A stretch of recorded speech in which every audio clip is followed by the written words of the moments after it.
Моето вас ще бъде вашата подкрепа и опора.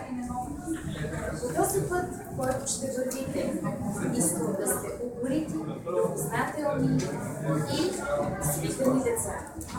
Желая на всички успешна учебна година. Желая на всички успех във всичките ви начинания. Бъдете здрави и на добър час. В този прекрасен за вас ден аз реших да поканя по-големи ученици, които ще бъдат в пети клас, за да ни разкажат как преминават дните в училище и не на последно място, да ни дадат важни и ценни съвети.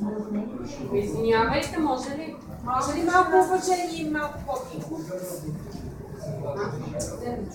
Младенете, си мислете, че в училище има само учебни часове. Делът на учебни часове срещу тази.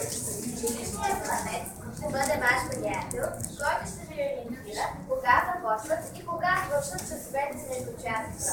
Хвърне ли звънчето, трябва да приключите с работата си и да влезете в класната стая. И да влезете в класната стая, ще трябва да минете по коридор, където ще срещнете много ученици. Винаги вървете отдясно.